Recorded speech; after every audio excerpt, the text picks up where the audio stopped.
Omar Khan, Mike Tomlin, and the Pittsburgh Steelers just had one of the best drafts in this year's 2024 draft period, right? Now in this video, I'm going to break down a bunch of their draft picks, tell you guys how they fit, who they are, and why Pittsburgh Steelers fans are going to slowly start to fall in love with this draft class. Now, I do want to let you guys know that there will be a more in-depth video coming out very soon, breaking down film with more coverage and everything you guys want to see out of these players, including OTA coverage as well. So make sure you guys do me a favor and subscribe if you're new, but make sure you comment down below, give me a letter grade of this draft class, and where do you think they should go and, fill out some spots in free agency. What position groups should they go out there and just, cement in, put the nail in the coffin, and make sure they are ready for the start of training camp. Now, with that being said, let's dive right into the Pittsburgh Steelers draft class. And here we go again. The Pittsburgh Steelers are making a splash in the third round. I did not expect this man to be here, but according to Jordan Schultz, the Michigan wide receiver Roman Wilson is on his way to the Pittsburgh Steelers to, go over there with Russell Wilson, George Pickens, Quez Watkins, Calvin Austin. Man, I love this pickup here. A future, maybe starter wide receiver at the NFL level. This is going to be massive. In this video, we're going to break down everything you need to know about Roman Wilson, what he adds to the team, but more importantly, why or how he can help this team from day one. Before we jump into the video and talk about him, make sure you guys do me a favor, hit that like button, subscribe if you're new, join the family, turn on post notifications so you can be notified every time we break down a Steelers video. So make sure you guys join the family. It's free. It doesn't cost anything. But with that being said, let's dive in. Now, this is a steal. I don't know how he's here. I don't know how they got him, but they did. Roman Wilson, the 5'11", 185-pound wide receiver out of Michigan, just won the Natty, is or will be eventually a plus starter in the NFL, and you're getting him late in the second or third round is absolutely unreal. Ran a 4.39 40-yard dash. Very, very quick. As a great burst in 2023, was second all Big Ten conference, right? Team's co-offensive skill player of the year, led the team with 48 catches, 789 receiving yards, 16.4 yards per reception, tied 9th in the FBS for 12 receiving touchdowns, started all 15 games for the national championship, Michigan, right? But also is a beast, right? Overall, smooth strider with alarming speed once he touches top gear. Guys, this is a guy, when you give him the football, he is a threat to make something happen every single time. Wilson primarily focused on attacking the intermediate and deep portions of the field, adding an explosive element to the Wolverines' ground and pound approach as well. Wilson is an electrifying athlete. I can't even believe this is happening right now. They actually just got this guy. Point B as a route runner to reach potential. Wilson has good hands and he can run after the catch down the field, but he's not really a catch and go option underneath. He has the separation potential to make a quarterback's life easier and figures to continue his ascension as a starting slot talent, which when you look at the Pittsburgh Steelers, you look at the wide receiver room, you look at Quez Watkins, you look at Calvin Austin, two guys who I think have potential, but Roman Wilson can step in, be a day one starter, an absolute go-getter for this team in Pittsburgh. You also look at some of his strengths, the explosive speed, the driving acceleration, right? The defender struggled to stay with him because he can extend plays. Whenever the quarterback gets out the pocket, he's going to go with him, right? He's got good post-catch acceleration, can make anything into something or nothing into something. He's competitive focused when catches become contested. This guy is a monster of a wide receiver. You're going to come in here right away and add to this passing offense, who was really bad last season, but also added Russell Wilson, added Justin Fields, added Cordell Patterson, added a guy in Troy Fautanu who will be a starting left tackle. Zach Frazier could be a starting center. You have George Pickens, you have Calvin Austin. This offense is a whole lot better with Arthur Smith, right? They're going to try to run this football, but now that they have a good wide receiver in Roman, I don't even understand. Hit the like button, subscribe if you're new. What a pickup here in Roman Wilson. This is going to be massive. Let me know what you guys think. Now, I also want to let you guys know real quickly, I broke down Troy Fautanu's first round selection for the Steelers. I broke him down in a separate video. If you want to go check him out, go ahead. I don't want to make the video too long, so I'm going to have all the other guys in here. So make sure you guys hit the like button, subscribe if you're new, join the family, turn on post notifications for more Steelers updates. But let's get back to the video. The Pittsburgh Steelers may have just drafted literally the biggest steal of the NFL draft. I thought this guy would go middle of the second round, maybe late second round.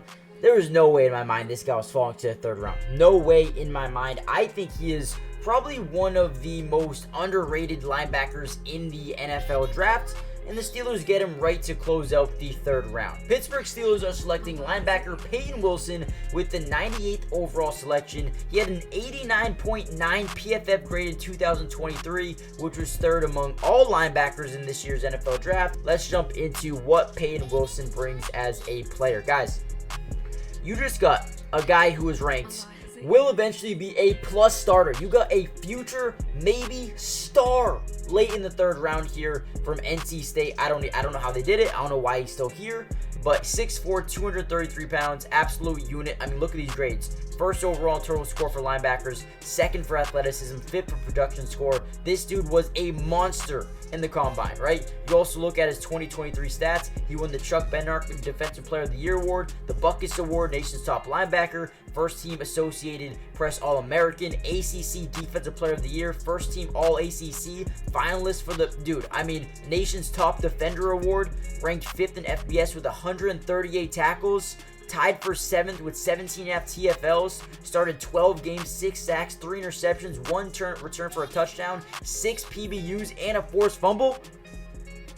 I don't even understand how they did this, man.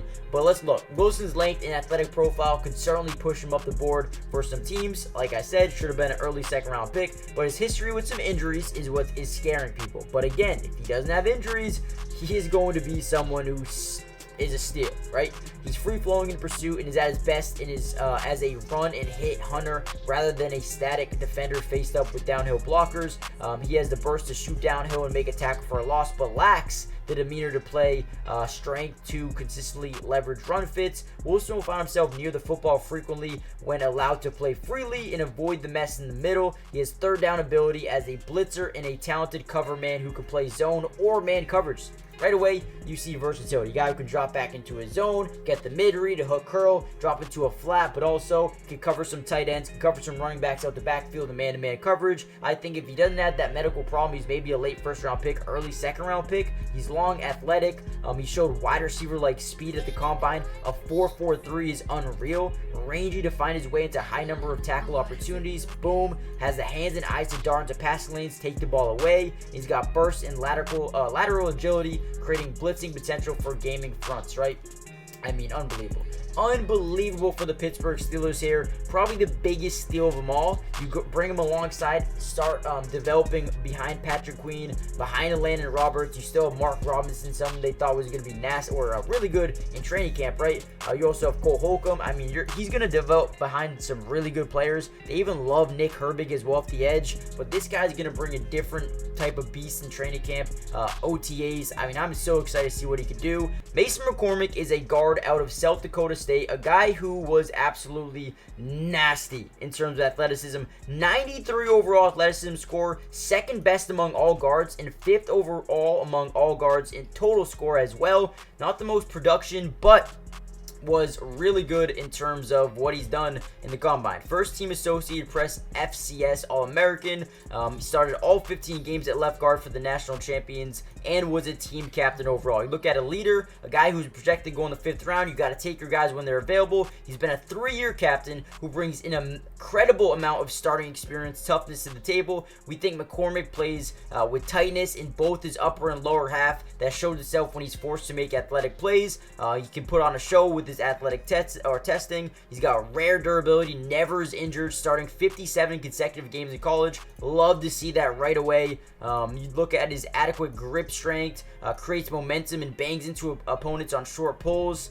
Good upper body strength forcibly to redirect rushers on the edge, right? I think this guy can come in here and maybe not be a day one starter, obviously, in the 4th round, but someone who adds insane depth, right? we look at guys here like Zach Frazier and Troy Fatano, two guys who will probably be day one starters, but now you add depth behind Isaac Samalo, James Daniels, Spencer Anderson, Nate Herbig. I mean, they are really cementing this offense going into next season, bringing in so many different weapons, and Roman Wilson, and now Mason McCormick and Zach Frazier and Quez Watkins, Van Jefferson. You still have you bring in Joey Fisher, Anderson Hardy, Tyler. I mean, they've done such a good job making sure that this O-line is going to have as much shot as possible to improve going into next season, right? Their number one goal is to make sure this running attack next year is better with Najee and Jalen Warren, and I think it will be, especially now that they have Arthur Smith over here in town. Man, I think everything is improved. Mason McCormick, an underrated player. To get him in the 4th round, I do like. Let me know what you guys think, though. Give me a draft grade down below, and I'll see you guys in the next video. Peace. And here we go. The Steelers back up on the clock here to start the 6th round. They're taking a defensive end or a defensive tackle, whatever you think he is. He can play a bunch of different positions along the D-line, especially in a 3-4 defense. But Logan Lee is on his way to the Pittsburgh Steelers with the 178th pick of the 2024 NFL Draft. Very interesting pickup here. Athletic freak, ranked number 5 overall in athleticism score in the combine. He's 6'5", 281 pounds, a senior out of Iowa, but, candidate for the bottom of the roster or practice squad, a guy who I think has potential, but it has a lot of work to do, right? I think he's a project. I think he's a guy that they believe in, but at the end of the day, again, needs to be, mentor, needs to be, developed, coached the right way, which I think the Steelers are a very good fit for him.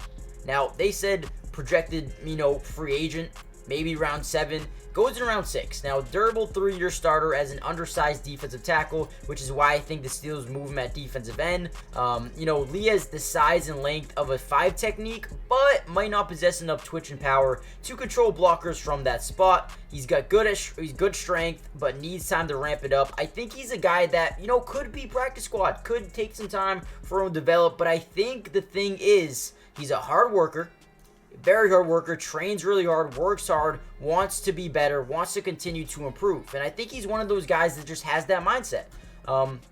He's got enough shed strength to match up at 3 or 4 end in the pros, upper body power. He's capable of slipping around blocks. Rush shows life when he's working towards the opposite gap. I think this guy is interesting, not the best, talent in the world, but at the same time, I think he's got some good guys to learn from, right? Look at the depth chart here. You got Keanu Benton, the former 2nd-round pick, Cam Hayward, T.J. Watt, Montravius Adams, Dean Lowry coming over from Minnesota. I think he's got some guys to learn from, which I think could, kickstart his growth here in Pittsburgh. So with that being said, I don't mind this pickup at all with Logan Lee. I think they could have waited a little bit here, but at the end of the day, I think he's got potential. I think it might take a little bit, but I like the player overall. Let me know what you guys think, and I'll see you in the next video. Peace. And here we go again. The Pittsburgh Steelers back on the clock here in the middle of the 6th round, the 195th pick of the 2024 NFL Draft. Get a guy like Ryan Watts out of Texas. I did not expect this man to be here. The Steelers do a very good job drafting cornerbacks. Look at Corey Dryce of last season. In the 7th round, they got this dude who was a baller, right? I mean, he was killing it in training camp before getting injured. He will be back, but Ryan Watts is a guy I like. I think this is a really good fit for the Steelers. We're going to break it all down in this video, who he is, what he adds, and what he brings to the team. Before we do that, hit the like button, subscribe if you're new, join the family, turn on post notifications so you're notified every time we post a video about the Steelers and every time, we talk about the Steelers. We're going to be doing it a lot, so join the family. But with that being said, let's talk about Ryan Watts. Now, he is a 6'3", long body, big frame, 208-pound cornerback out of Texas, was a senior as well. They say he's an average backup or special teamer. Right away, you look at special teams, a new kickoff rule. You're going to need guys like this to be able to come in and make some big-time tackles. I think he could actually make a name for himself with his athleticism and his ability to play on special teams. Was actually the 11th best corner in terms of athleticism scored during the draft combine, which is very interesting. Also ran a 4.53. Not too bad, not the most elite runner in the world, but also not bad for his size at all. Now, in 2023, played in 11 games, 10 starts, 38 tackles, a TFL, 3 pass breakups, but did miss some time with a back injury. Other than that, has been relatively healthy through his, NFL or collegiate career. Also played at Ohio State, who really know how to, bring up DBs. I think that's another thing you could talk about here as well. Now, he was projected in the 6th, 7th rounds, which is basically where he went. Based purely on cornerback tape, not really too much of a safety. People think he might not be great in the NFL, but once he develops a little bit, I think he could be, a really good player. And actually, this says once we fit the pieces together and project him as a safety, it changes the evaluation. So I guess he's maybe. Let's see what they say. So Watt simply doesn't have the quickness and agility to stay at cornerback with much success in man coverage. Okay, so that does make sense. I did think his man cover or his 40 speed wasn't great. So I guess if you do put him at safety, it probably makes him a little bit more, more talented and have more potential in that aspect. So I guess that does make sense. But his impressive NFL combine testing should create additional push for his draft stock and chances to become a backup safety with core special teams value. So I guess I was right originally. The special teams value is something I really think is good for this dude. I think he can make a name for himself on special teams, work his way up to a full-time role at some point in time. I don't think it's going to happen early on. I think this is more of a project. He's raw, talented. He has traits to be a good player. Outstanding size with rare length for a defensive back. Again, maybe I'm guessing a safety could fit his role a little bit more. I mean, let's go look at the Steelers roster right now. So what we have here in Pittsburgh is you got Minka, you got Deshaun Elliott. Behind them, you got, I guess not much, right? DeMonte KZ I like, but okay, you know what? I'm starting to see why he could be maybe more of a DB here in Pittsburgh rather than a corner. I'm very interested to see what they do. I really love Corey Trice and what he can bring. You bring in Dante Jackson along with, you still have Joey Porter Jr. They have some ways to go in this secondary, but I do think Ryan Watts adds versatility right off the bat. As a boomer striker once he locks in, capable of lining up over the slot as tight ends. Works around through blockers and run support. I think this guy's going to be a really good special teamer at the very least, but also adds versatility and a guy who can play a couple of different positions if he develops the right way. Let me know what you guys think. Hit the like button. I'll see you in the next one.